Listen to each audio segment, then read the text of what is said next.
самыя лепшыя з'ехалі, але нам пашанцавала, нас не расстралялі, як у 39-м годзе. Трэба перастаць несці крыўду сваю. То там Янка не Янка, что-то там да з дзяўчынай і кажа там напаі коня. Так. Ну, мы так это оказывается у прямом эфире говорить. Это для Почему же? Просто сядьте вечером и поговорите. И на зло этому противному Лукашуку зрабіце сабе строй. Асабліва некаторыя наши лідары, которые кудысьці вядуць на расійскай мове. Вот мне хочется запытацца, куды. Хто даў права мяне, знаючы карані да 7-го калена, выганяць з маёй краіны? Кто ты? За 2 дня нация не делается. Это процесс пошука. Соблазняют тем, что они белорусы. И вот там рождается честность – это не национальная идея. Працягваем шукаць, прамаўляць, намацаваць беларускую нацыянальную ідэю. Усім прывітанне. В эфіры чарговы выпуск праграмы «Ідэя X». Праграмы, падчас якой мы працягваем шукаць, прамаўляць, намацаваць беларускую нацыянальную ідэю. Як звычайна, з вами Зміцер Лукашук, а госцей маей будзе, можна сказаць, адмыслова прыехала со столицы былой нашей беларускай, але тым не менш, прыехала з Вільні до нас у гости на запіс этнапедагог, дзеячка культуры і адукацыі, заснавальніца этнацэнтра «Світанак» Марына Стурнеўская. Добрый день, спадарня Марына. Прывітанне, спадар Зміцер. Спадарня Марына, я ведаю, что паглядзеў адмыслова відэо, дзе вы вучыце людзей танцаваць беларускія народныя танцы, там спяваць народныя розныя песні, фольклор, вот все, что звязано с нашей мінушчынай, с нашими традыцыямі, с нашей народнай культурай. Я вельмі люблю задаваць, спадзяюся, калі-небудзь, вот что мне вот асабліва людзі, якія там звязаны там з творчасцю, з культурай, там пісьменнікі, музыканты, да в прынцыпе не толькі яны, я пытаюся, а можа быть вы вот столькі часу вывучаеце пэўны накірунак дзейнасці, ці там, скажем, літаратуру добра ведаеце, ці песні, ці танцы, можа быть дзе-нибудь у якім-небудзь народным танцы, ці в якой-нибудь народнай песні зашифраваная наша нацыянальная ідэя, а мы ходим кругами и не бачым яе, а вы тут раз и скажете, а вот там вот у гэтым танцы, вось у гэтым руху все сказано. Можно так вот вы зараз нам такі шок-контент зробіце ці не? Вы знаете, зраблю, потому что менавіта ў песні і ў танцы, і ў традыцыі, ў святах абрадах і зашифравана беларуская нацыянальная ідэя. Я ввогуле пераканана, што нацыя будуецца на культуры і традыцыі. І мова — это неад'емная частка свабоднай нацыі. Ну вы зараз сказали так агулам, ва ўсіх вот гэтым культурным, шырокім, багатым, глыбокім спектры нашай гісторыі культуральнай. А можа быть конкретно, вот такі танец, вось гэтая песня, там умоўна, там цячэ вада ў ярок, ці там это яшчэ што-нибудь. Я уже не кажу, конечно, там касіў яч канюшыну, но вот, ну як што-нибудь такое там.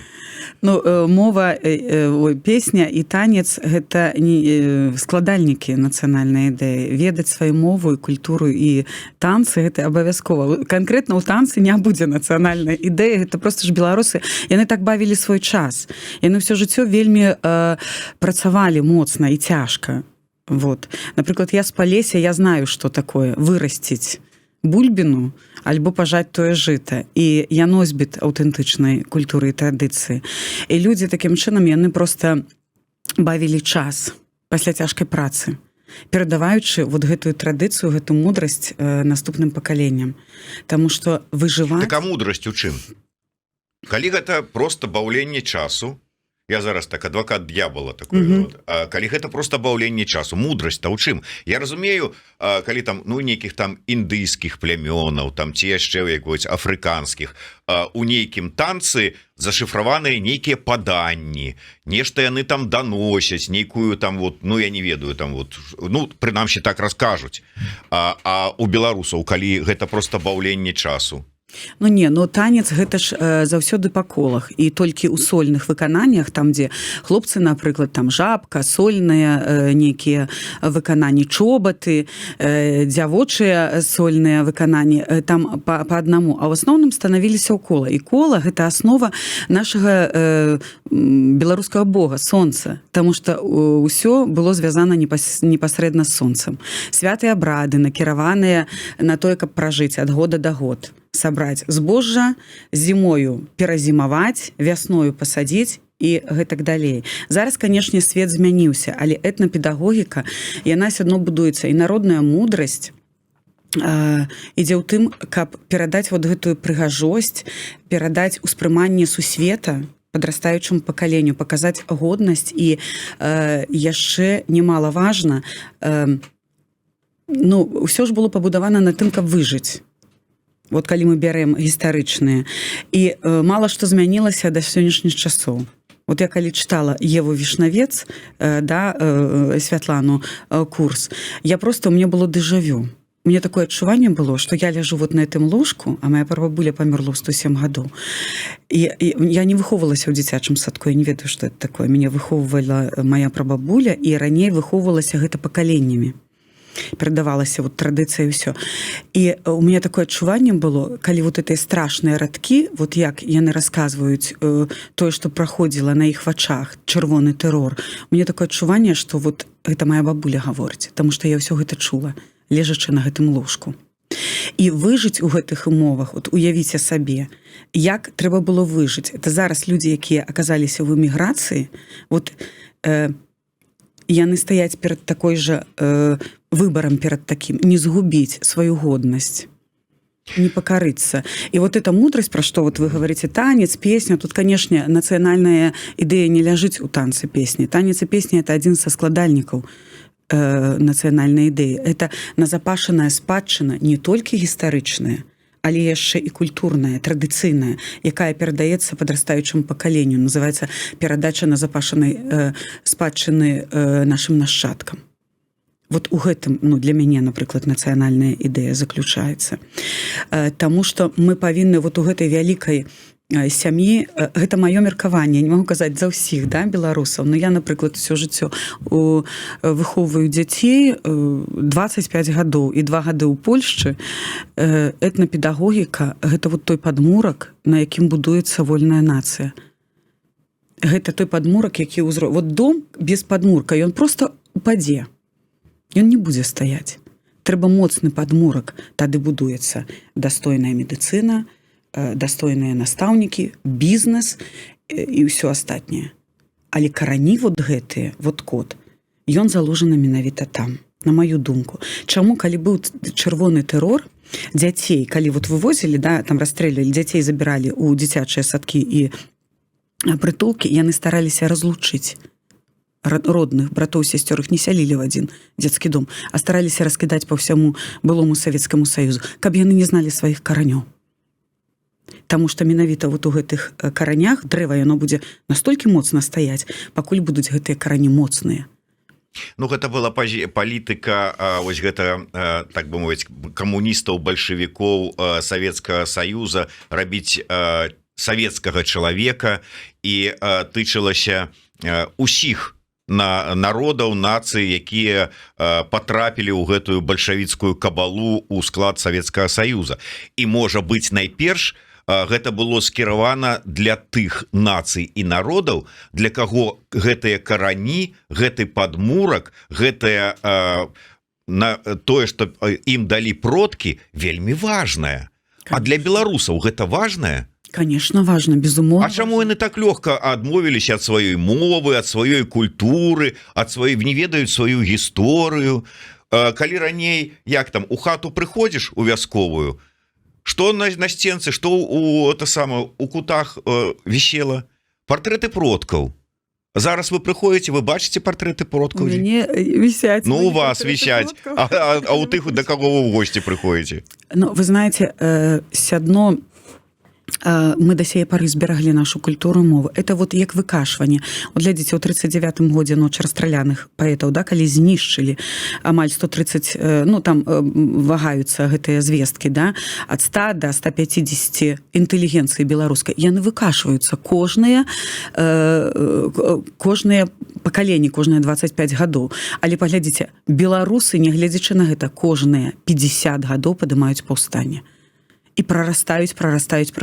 А як яны будуць размаўляць, спадар Дзміцер, на мове, як яны будуць захоўваць каштоўнасці, калі нас зноў выгналі з краіны? Хто іх будзе выхоўваць? Яны ж прыводзяць нам на замену сваіх і садзяць у іспалкоме, там няма ні аднаго чалавека беларуса, там усе расіяне сядзяць. Калі яны выхавалі такую нацыю, што яна табе глядзіць у вочы і гаворыць, што на белае-чорнае, что ты не была на працы, вот поэтому тебя звальняем, и все, но я зараз вяртаюся до тых рэпрэсій, які былі ў 20-м годзе. Што зараз кладзецца ў головы дзецям? І не гледзячы на гэта, не ўсе, я не кажу, што ўсе, ну 10-30% яны ж знаходзяць іншыя крыніцы.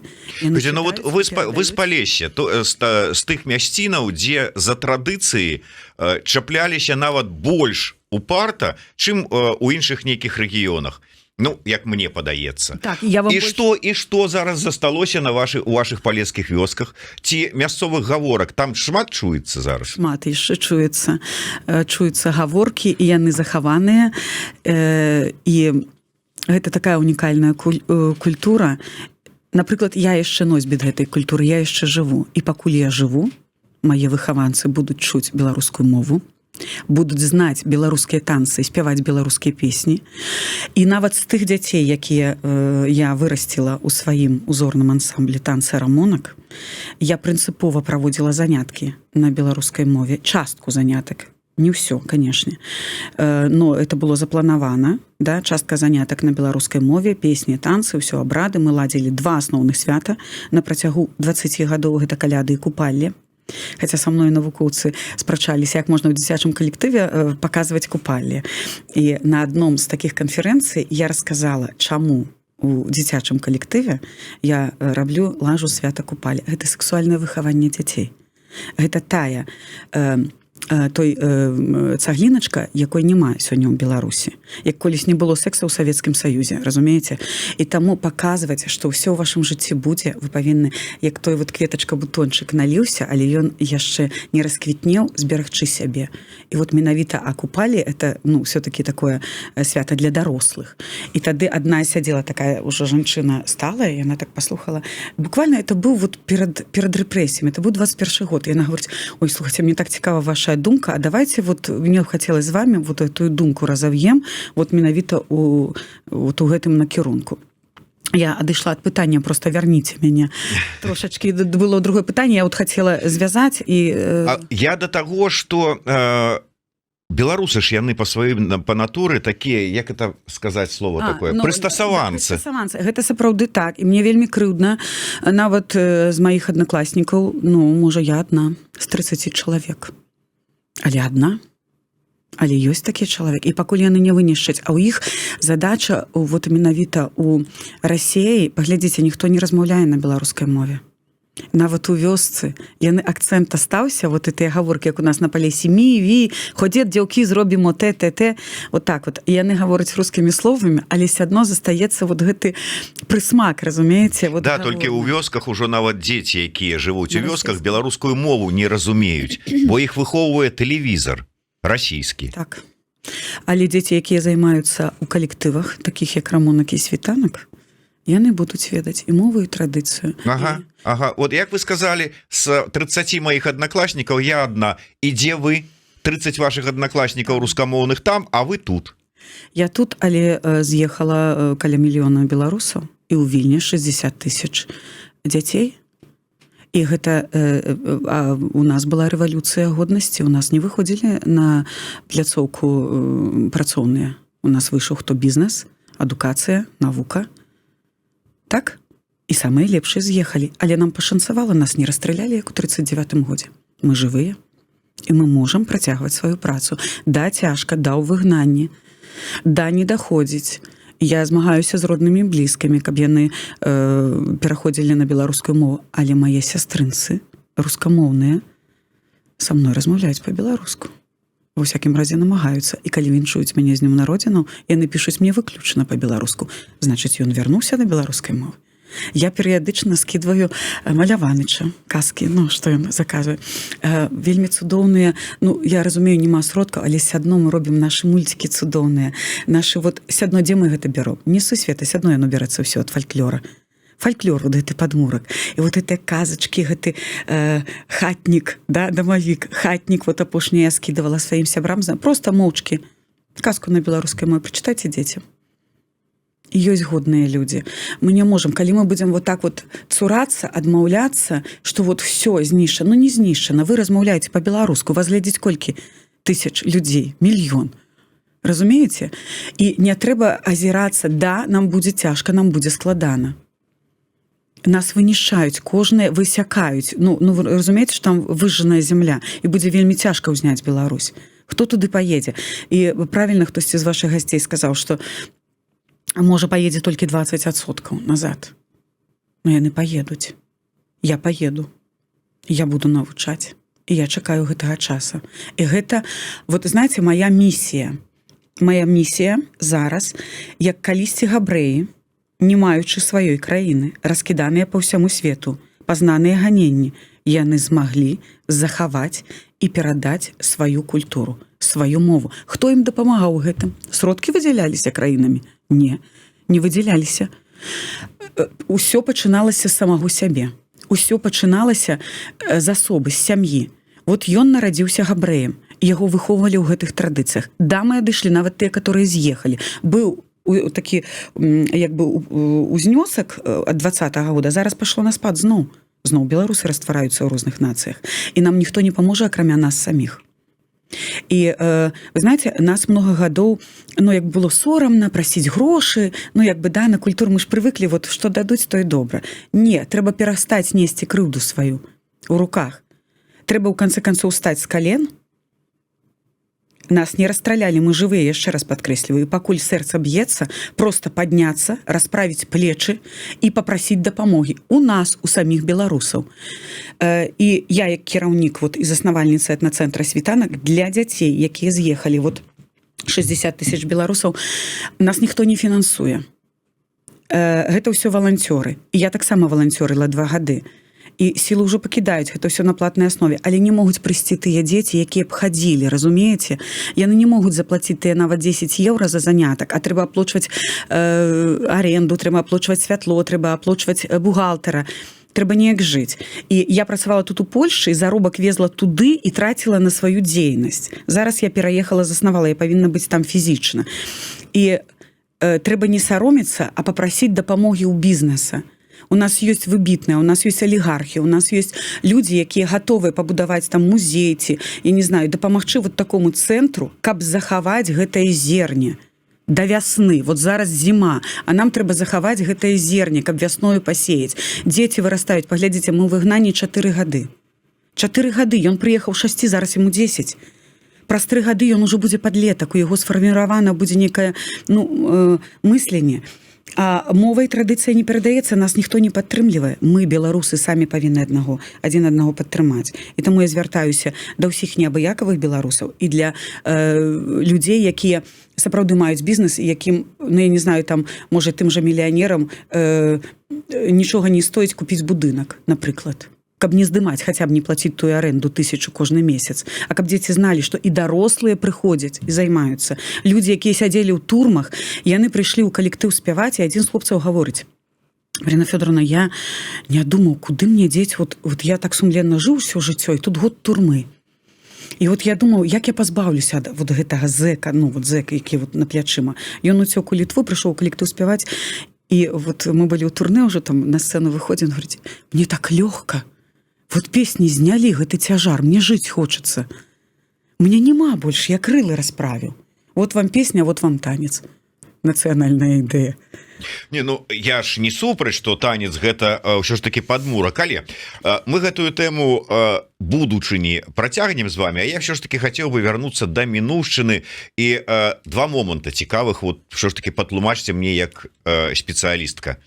Калі слухаць беларускія народныя песні старадаўныя, такое адчуванне, што гэта толькі гора няшчасця, ой ты ж божа ж мой, толькі слёзы цякуць, усе памруць у выніку там, ай навошта нам жыць, заварачвайся ў прастыню і паўзі на могілкі. Ну, дзе такія песні?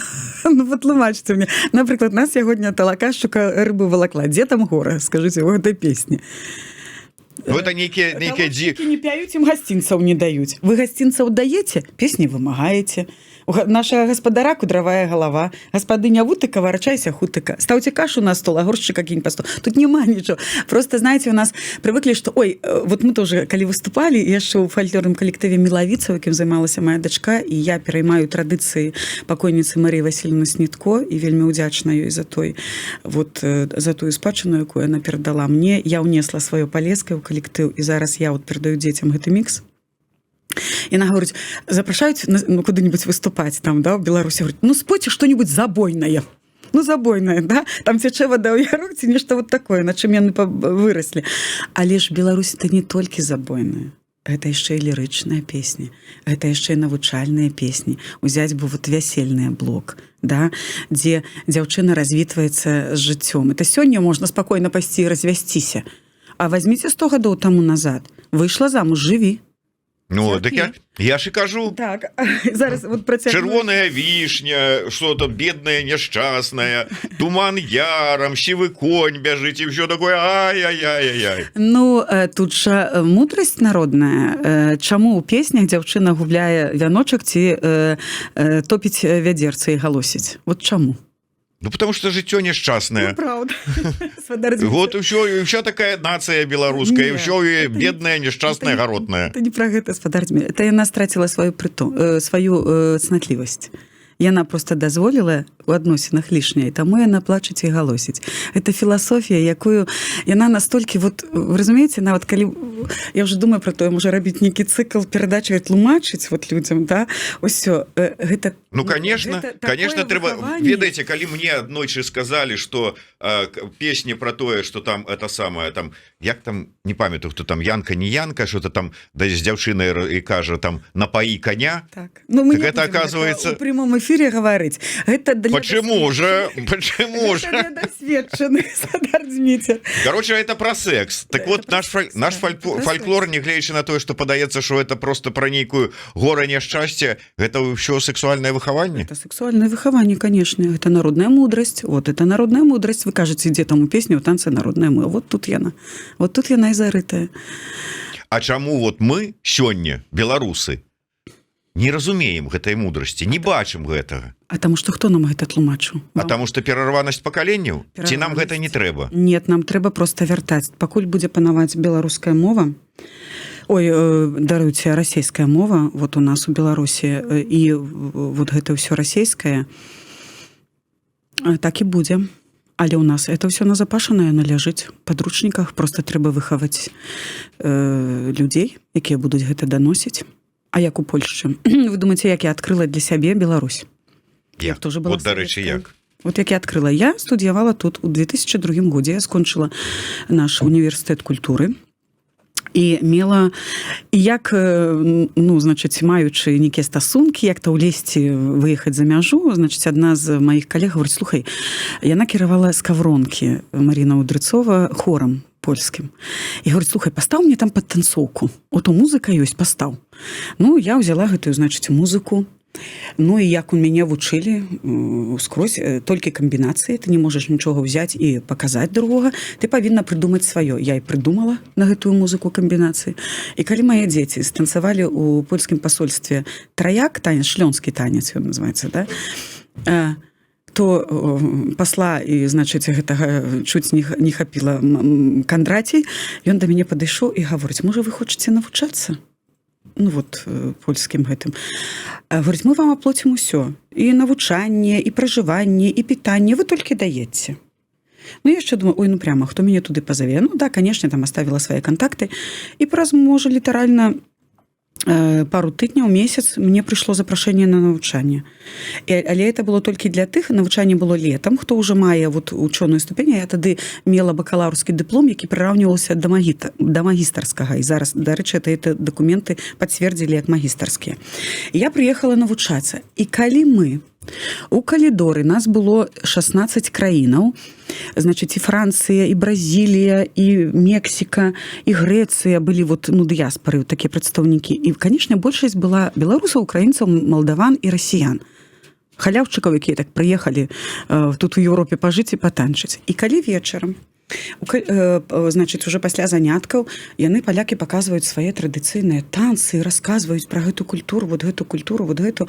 І я яшчэ так здзівілася, я навучалася ў Любліне, што яны не то, што вот так у нас у Менску сканцэнтравала ўся прафесура.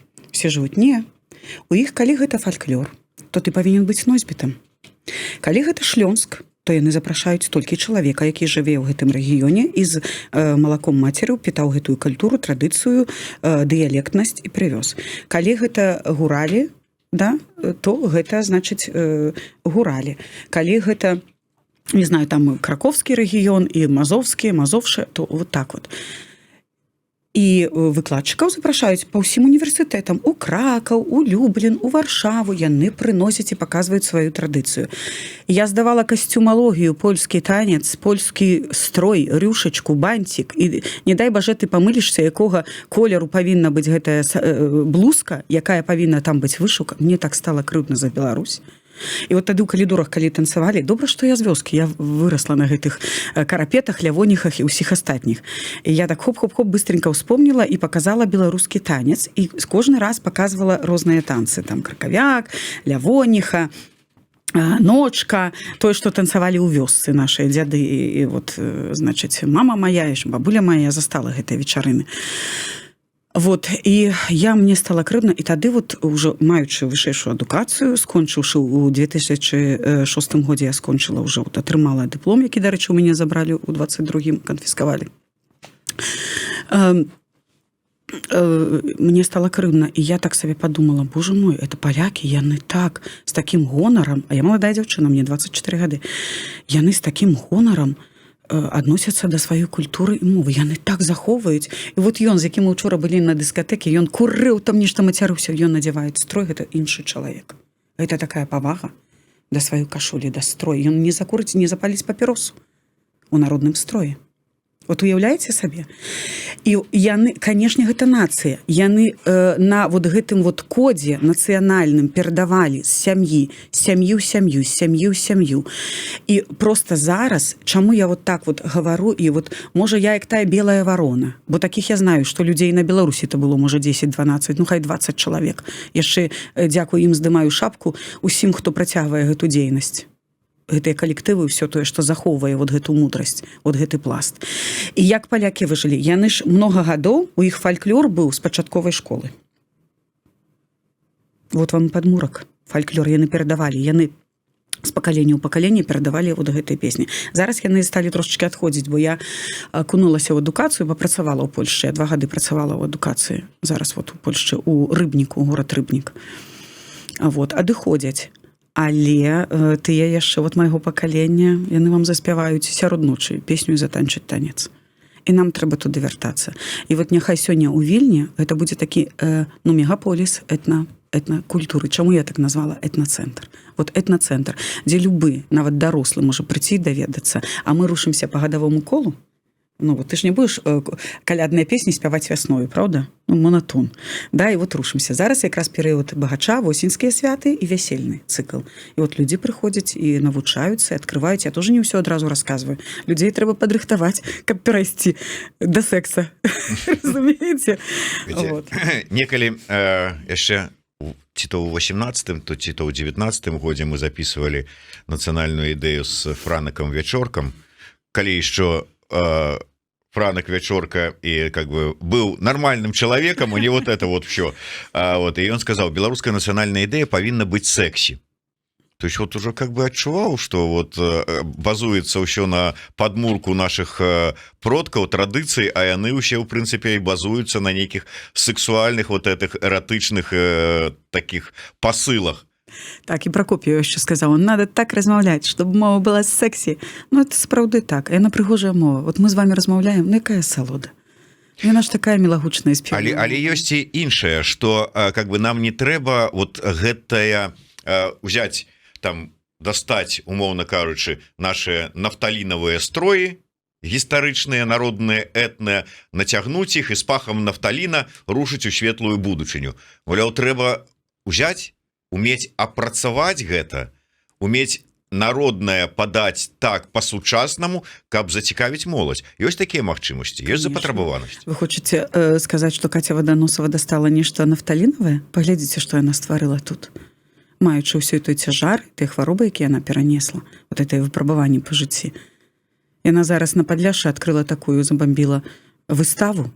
І колькі людзей, і я вам хочу сказаць, у нашым калектыве таксама вырабляем мы строй. Мы ўвогуле выраблялі строй, знаеце, з чаго? З гуманітаркі. От то прывозілі, ну мы ж все, як мы беглі.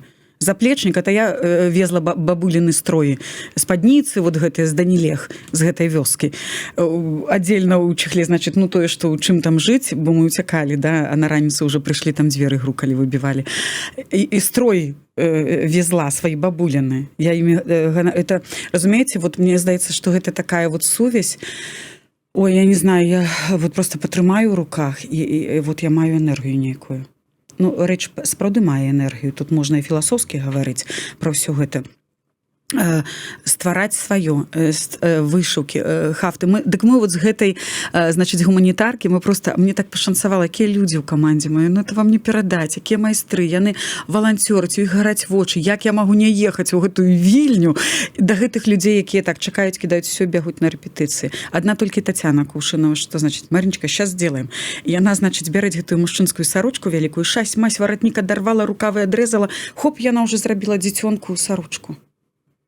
Ну, конечно, мы не вышывалі, там трэба было хутка, мы там цясёмачку знайшлі, там і гэтыя строі да сяе пары, яны такім акуратненькім вот выглядзе у нас вісяць. Уже зараз мы маем офіс вот ад чэрвеня, таму што да таго прыткнуліся, да таго, а маючы сваю вот эту базу ўжо за 2 гады, уже шкаляды рабілі не 1 год, уже шумаскі, ўсё астатняе, ужо і купалі рабілі не 1 год, і талмуд, і коробкі стаяць купалле, напісана гэтай стыхіі ўсе, каб растлумачыць людзям, што гэта за свята, что вот за традыцыя. Вот, а зараз і яна это все захоўвала ў себе дома. Это просто у нас зараз цэлы пакой касцюмерны уже. І будем шыць, будем ствараць, і будем па крысе, пакуль зрабілі такое, каб больш-менш выглядаць прылічна са сцэны, і ну і з тых мерапрыемстваў, дзе нас запрашаюць. А зараз мэта вот за год, за 2 кожны зробіць сабе строй свайго рэгіёна. Ну добра, возьмем Вільню 60 000 беларусаў. Колькі з іх цікавяцца беларускасцю? У летнік за 2 гады мне прыйшло 60 дзяцей. Да, но не ўсе могуць заплаціць, спадар Дміцер. Я разумею, но агулам з кім вы сутыкаецеся, хто праз вас праходзіў, што вы ведаеце? Ну, пару сотен. Ну, 100 дзяцей было за 2 гады. Ну, я ввогуле і пра дзяцей, і пра бацькоў, там что-то такое. Пару сотен, 60 000. Ну, вы знаете, на мерапрыемства прыходзіць і болей беларусаў, і мы ж яшчэ вядзем сацыяльныя сеткі, мы толькі выходзім, пра нас яшчэ ніхто не ведае. Пачакайце, дайце ўстаць трошачкі. Вот нас збілі тут з панталыку, далі ў плечы, з Беларусі ляцеў, упалі трошкі. Трэба зараз устанем і паціху па крысе. Вот что мне падабаецца ў маёй суразмоўніцы, што вы, напэўна, ўсё-таки не беларуска. Ну, беларус бы сказаў, ой, ну ладно, а можа так і трэба, ну добра, я пагаджуся, не ўсё так адназначна, а яна не сваё гне ўсё, я і там вот так вот, а яна, нет, вот так вот. Спадар Дміцер, я ведаю свае карані да 7-га калена. У мяне вот зараз я з'ехала, моя дачка, я спадзяюся, што яна... Мне няма нацыянальна, но я больш нацыяналістка, канешне. У нас бралі адзін аднаго у радыусе 30-50 кіламетраў. Я ведаю, у нас усе з аднаго рэгіёна. У нас не памяшаная кроў. І такіх беларусаў, канешне, як я, мала, але мы стаім, і мы ёсць. І сваім асабістым прыкладам будзем паказваць, як трэба падымаць галаву і быць годнай нацыяй. Хаця, Не ўцяку. ну добра, вот Я рэпрэсаваная праз 100 гадоў, калі дазволіць яшчэ гэту історыю. Мне мой прадзед быў рэпрэсаваны вот той прабабулі, якая вучыла мяне гэтым песням, гэтым танцам, а яна была спявачка, я запрашалі на ўсе гэтыя, а я ж маленькая, яна: "Ходзі, Маруська, ходзі, ото будам со мною спяваць. Ото я табе пакажу, отако не туды несеш, трэба отако трымаць вот тут во ноту". Хаця яна не знала ніякай нотнай граматы. Вот. І калі наступіў чырвоны тэрор у 20-е гады, я ўвесь час пра гэта думала, і пра сваю бабулю, і на табе вот, менш думала б, то можа б я не была бы выгнанні. Прыйшоў чырвоны камандзір, і моя бабуля была замужам за, яго потым кулакі называлі, гаспадар, які не піў гарэлку, які глядзеў дзяцей, які намагаўся, увіхаўся, шмат працаваў, назапашваў вот гэта ўсё. І у старэйшага брата, вот маёй бабулі мужа, быў самы лучшы дом у вёсцы. Калі прыехала ўлада, яны ж знайшлі самы лепшы дом. Будзе клуб, значыць, тут будзе, значыць, улада. І за сям'ю, і у хлеў выгналі, значыць, ну, пастроіш сабе. Ну, і чалавек годны, з годнасцю. Яны 3 браты сабраліся і забілі яго. І, канешне, яны ўцякалі, казалі ў Польшчу. Але яны не ўцяклі, іх забілі па дарозе. Таму што мы потым шукалі звесткі, так і не знайшлі. Я думаю, што каб яны ўсё-такі мой прадзед уцёк, то неяк бы ён бы стасункі б навёў. Уже альбо дзеці іхнія, таму што карані вельмі моцныя. І вот моя бабуля сама падняла, прабабуля моя сама падняла 5 дзяцей, 3 забрала сыноў вайна, і вот 2 дачкі яе, 1 моя бабуля. Так што я з каранямі, я дуб, які стаіць моцна на зямлі. Але вось колькі такіх дубоў, калі браць беларускае грамадства беларусаў, колькі тых, якія ведаюць хай не да 7-га, хай да 3-го пакалення сваіх продкаў, я ўжо не кажу пра 4-е, пра 5-е, у каго захоўваюцца вышыванкі, там нейкія ці строі якія-небудзь іх продкаў, іх продкі мелі, дзяды гэтыя вышыванкі, і хто з іх, я просто прыгадываю, нават там возьмеш Украіну, возьмеш краіны Балты, і да ўсіх гэтых падзеяў, там нейкія святы там ладзяцца, і яны выходзяць, і полгорада ідзе ў іх народных строях.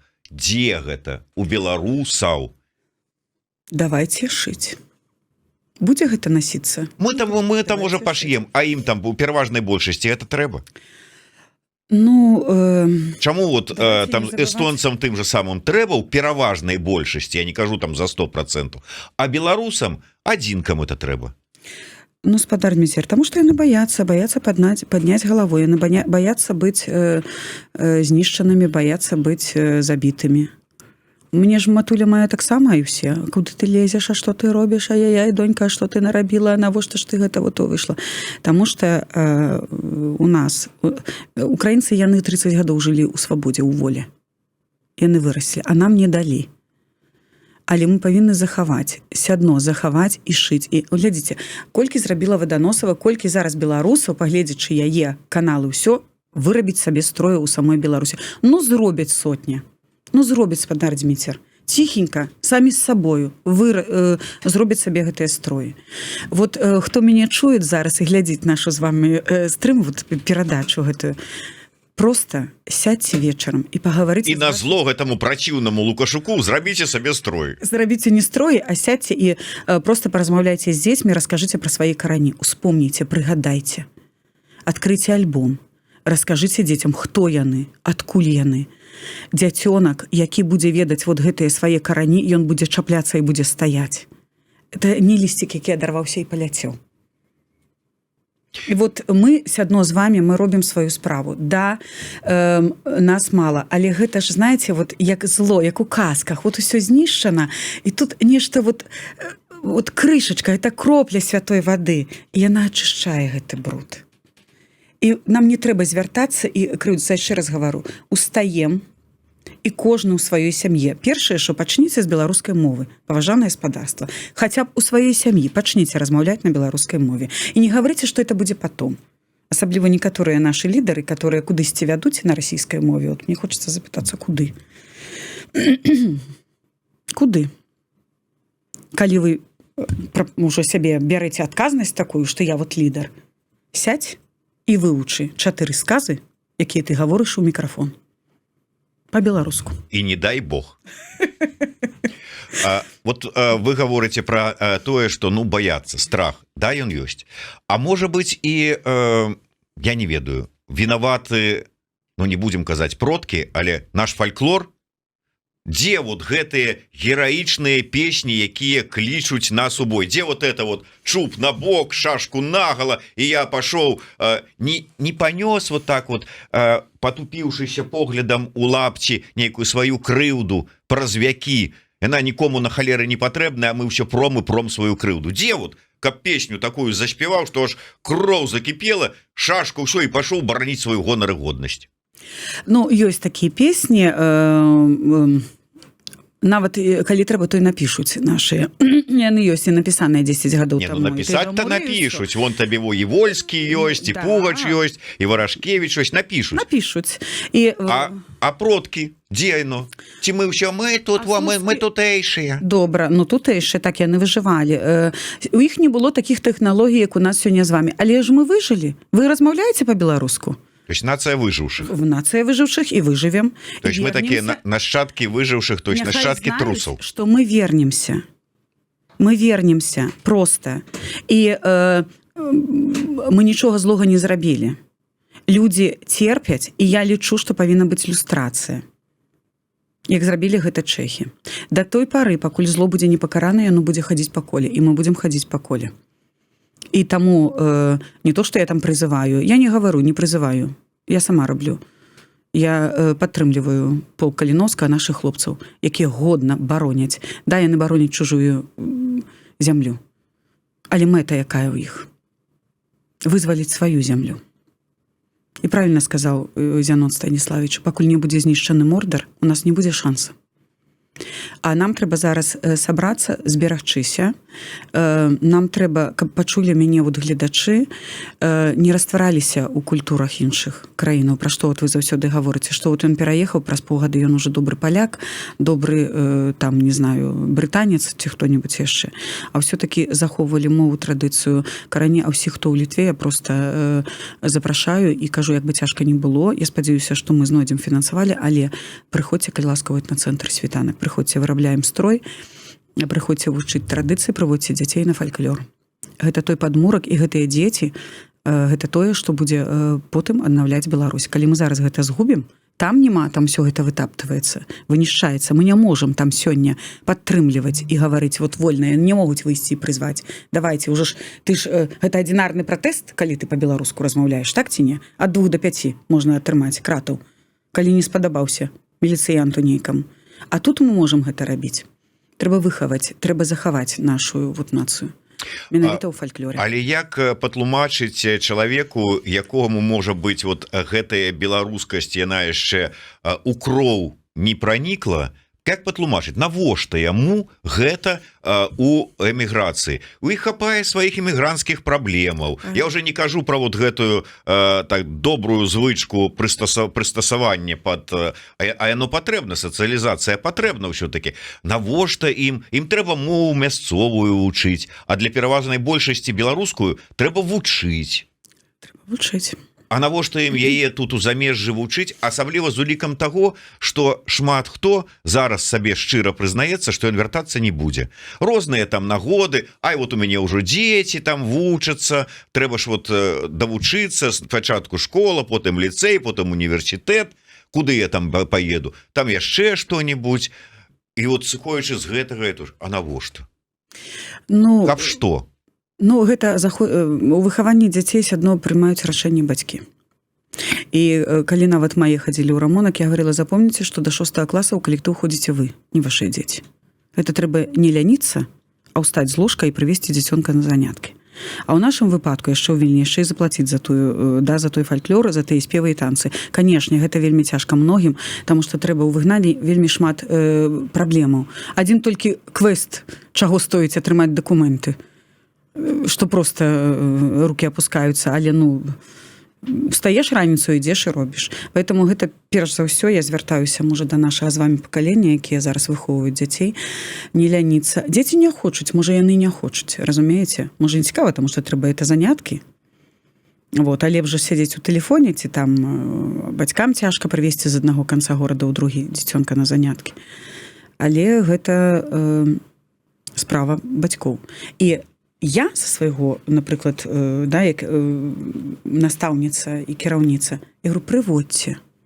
А вашая справа, прывядзеце вы ці не. Ну, ва всякім выпадку у вас ёсць такая магчымасць выхоўваць дзяцей. Вы не збіраецеся вяртацца, але ж вы не ведаеце, ці захочуць вярнуцца вашыя дзеці.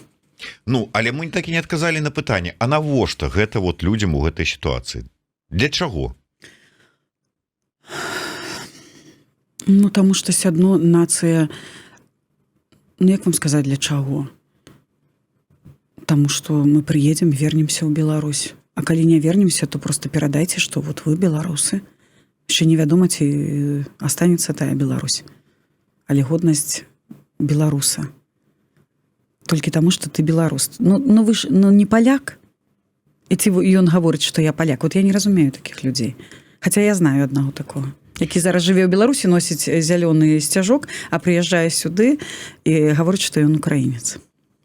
Ён саромецца сказаць, што ён беларус. Калі вы не хочаце, каб вас атаясамлівалі з рэжымам Лукашенка, я вот так скажу, наверное, вучыце мову і захоўвайце культуру, традыцыю. І песні нашы, і ўсё. А добра, вот беларуская, рок-музыка і ўсё астатняе. Там же такі кладзеш. Дзецям, якія б выхоўваліся ў фальклорным калектыве, это была просто нацыянальная. І рок, і поп, і што хочаце. Паглядзіце, як украінцы, яны ж усё сваё пабудавалі з народных песен. Яны бяруць народную песню і ў розных інтэрпрэтацыях яе робяць. А адкуль вы будем ведаць, калі вы толькі знаеце Касюясь канюшыну ды гэтую, што там цячэ вада ў ярок? Акрамя гэтых песен такія прыгожыя песні ёсць, якія просто можна браць і рабіць. Вот зараз на фестывалі тут такая дзяўчына, якая на Падляшшай, забылася, як так калектыў называецца яе. Яна ў фальклорным калектыве вырасла і зараз робіць вот эту электрамузыку. Забылася просто, даруйте. Ну, там, да, там такая хитрая назва. Да. Вот, ну, паглядзіце, гэта якая выхоўвалася у Ганны і Дарафея Фіоніка, у калектывах Жамарвая Сочнікі. Вот. Але, добра, другі аргумент. Успомніла, скажу, мабыць, гэта ўсё-такі падмурак. Вот гэта падмурак таго дома. Беларуская мова, фальклор, і нават у выгнанні сядно. Беларускага дома. А мы живем уже ў іншым доме. У польскім, там, у нямецкім, у французскім, у брытанскім, у канадскім. Ну, добра, а вы задайце сабе пытанне. А вы хочаце вярнуцца ў Беларусь, калі памяняецца? Ну, я-то хочу, а пераважная большасць ужо кажа, што яны не вернуцца. Няхай сабе астаюцца, Няхай сабе астаюцца. Значыць, з гэтых 60 тысяч прыйдзе 100, прыйдзе 20. А уявляеце 20, якія раз'едуцца потым па рэгіёнам, навучаць яшчэ 20. Это як сеціва, як піраміда. Ну, не будем опускаць рукі. Што мы будзем раўняцца на тых, хто не хоча ехаць? Ну, няхай сядзяць, няхай не ідуць, няхай не вучаць.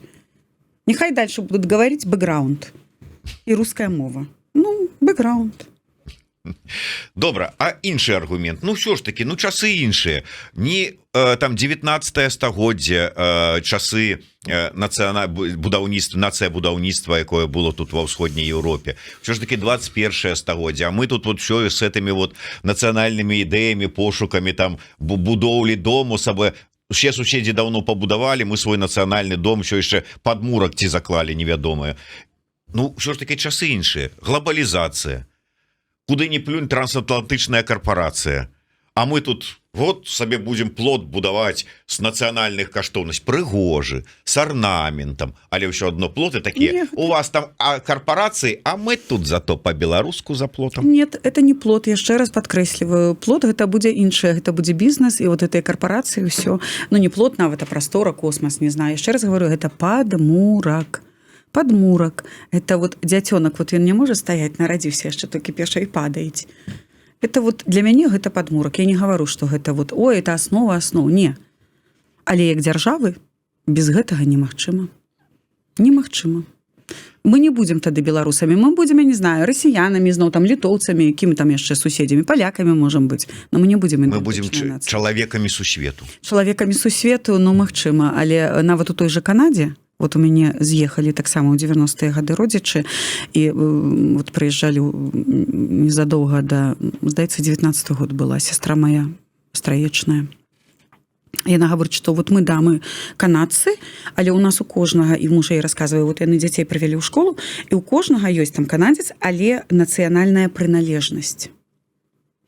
Француз, беларус, украінец, там не знаю, хто там. Ну, напісаць-то яны там могуць любую там нацыянальную прыналежнасць, а па-беларуску яны гавораць гэтае вот. Яны гавораць. А дзеці іх? Дзеці іх больш, канешне, на ангельскам, вот, но яны стасуюцца па-беларуску. Я да таго, што калі глядзець так вот, ну, скажем, песімістычна, то глядзіш, дзеці там тое-сёе, а ўнукі. Як кажуць, трэцяе пакаленне ўжо ўсё, адаптацыя. Так, гаворыць, што вышэйшая адукацыя толькі ў каго трэцяе пакаленне вышэйшай адукацыі, да гэтага яшчэ. Не, это так і тут. Но яны не поедуць, канешне, ў Беларусь. Но яны беларусы. Хорошо, а вот Владимир Грыгаронак, не, да, Старонта, беларус, ён Грыгорык, ён ускрозь гаворыць пра святло, да, што вот я беларус. Вы расіянин, который? Нет, я беларус. Ён беларус. Ну, ён беларус, ён нарадзіўся, вырас у Беларусі, з'ехаў у Беларусі ў 90-е гады, ён беларус, застаўся беларусам, а сын яго, как бы, ён ужо канадзец. Сын яго канадзец, але, напрыклад, мае дзеці, якія выхоўваліся ў мяне ў калектыве, яны песні і танцы перададуць сваім дзецям, уже 2 пакалення будзе жыць. Іх мала, іх 200 чалавек у мяне ў калектыве было. Вы верыце, што у замежжы мы зможам не проста захаваць, не толькі, можа быць, развіваць сваю нацыянальную культуру, але і зрабіць яе прывабнай і вернуць яе ў Беларусь? Канешне, я ў гэтым пераканана, это місія моя. Захаваць і пазваць, каб дзеці выхоўваліся ў гэта. І не толькі дзеці, і бацькі прыходзілі. І дазнаваліся пра Беларусь, беларускасць. Іх няхай гэта будзе такой аддушанай пасля гэтых цяжкасцей, якія ім прыходзіцца выпрабаванню в эміграцыі. Эміграцыя не лёгкае жыццё. Складанае жыццё ў эміграцыі. Гэта да, і вот гэтая эміграцыя, хай сабе у свабоднай краіне, яна ўсё адно нас мяняе, эмігрантаў, а жыццё там пад рэпрэсіямі і тэрорам таксама мяняе тых людзей, тых беларусаў, наших суайчыннікаў. То есть мы такое падзеленае грамадства, хочам мы таго ці не хочам.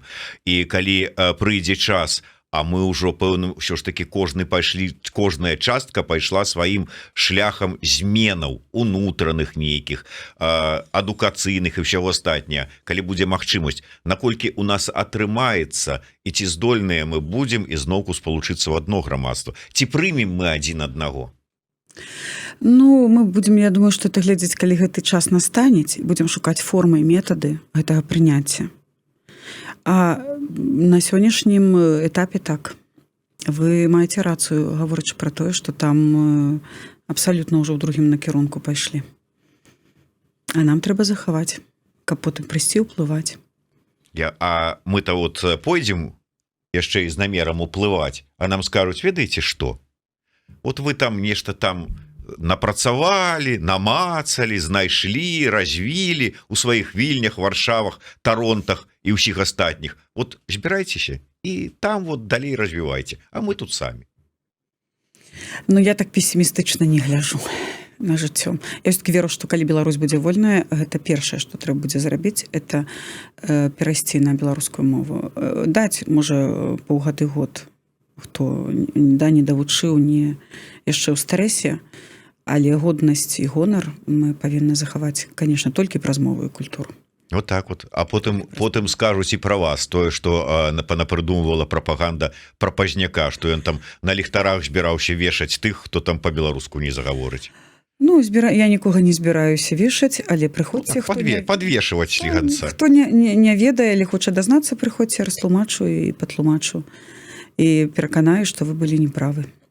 Но яны жывуць у падмане, яны жывуць у вечным страху. Мне так шкада тых людзей. Яны вольныя, яны могуць сказаць, яны могуць усміхнуцца. Там же ходзяць вот панура, яны баяцца падняць галаву.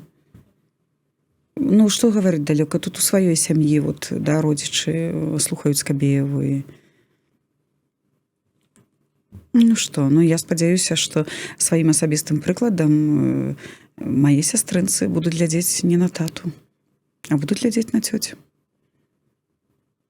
Ну, ёсць на што паглядзець, ёсць што паслухаць. У любым выпадку новая Беларусь, яна все ж таки дзяржаўная мова якая і колькі?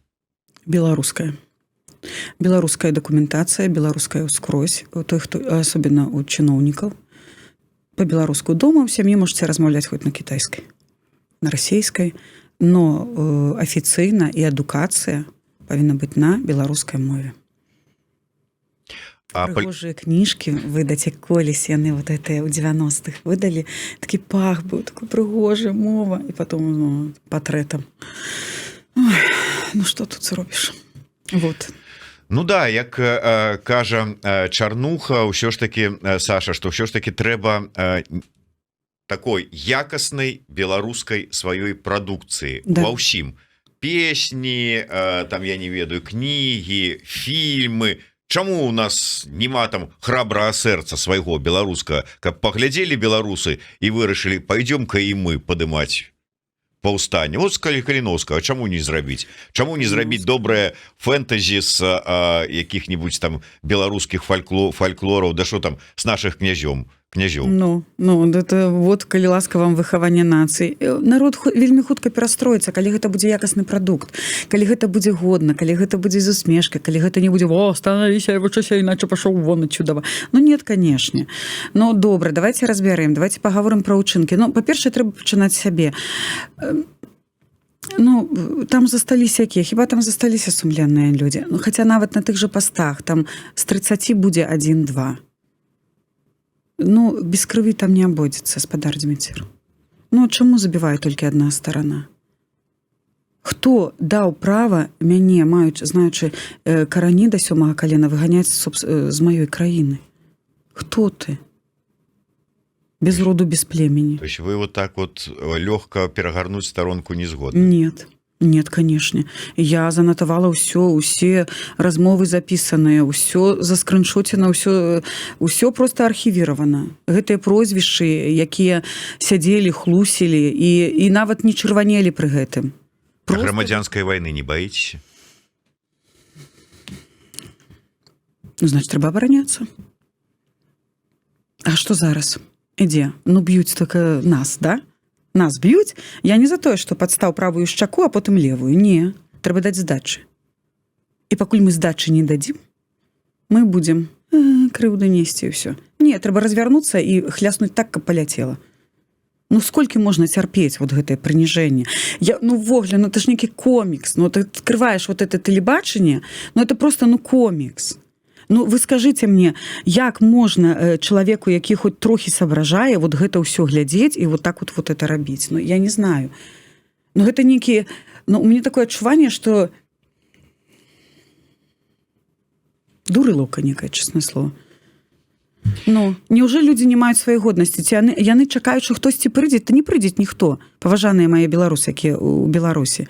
Задумайцеся, што вы робіце, як вы робіце? І каму вы гэта робіце? І вашы дзеці, у якіх яны будуць жыць умовах. Северная Карэя, адкрыйце, паглядзіце. А яна ўжо наступіла.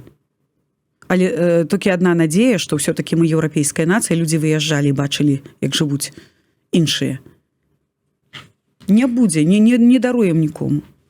Добра, нацыянальная ідэя ад Марыны Струневскай. Гучыць як? Ой, беларуская нацыянальная ідэя – гэта імкненне да вольнай, дэмакратычнай, незалежнай Беларусі, дзе кожны грамадзянін шануе сваю мову, культуру, традыцыю, дзе правы чалавека і годнасць з'яўляюцца асновай грамадскага жыцця. Гэта імкненне нашу гістарычную назапашаную спадчыну перадаць нашчадкам, падрастаючаму пакаленню. Ну вот, мабыць, вот так. Ну калі коротко, я тут на ходу запісаў 3 таких базовых словы, ну у лепшых традыцыях: свабода, мова, гісторыя. Да. Традыцыя, можа даже калі ў 3 словах, то я б сказала так: беларуская аўтэнтычная культура. Аўтэнтычная все-таки. Вот мы не паговорили про аўтэнтыку, але все-таки аўтэнтычная. Беларуская аўтэнтычная культура. Дзякуй вам вялікі. І вось гэту цішотачку ад Еўрарадыё с удзячнасцю за выдатную цікавую размову вам. Дзякуй вялікі. Дзякуй, спадар Зміцер, вельмі прыемна было быць у вас у эфіры і падзяліцца сваімі думкамі. Дзякуй вялікі. Бачыце, пра аўтэнтычную не паговорылі, но думаю, не апошні раз сустракаемся не ў межах гэтай праграмы, но ў межах іншых, можа быць, эфіраў. Паговорым і пра аўтэнтыку, і пра этна-цэнтр Світанак, які працуе у Вільні, і шмат яшчэ пра што. Жыве Беларусь! Жыве вечна!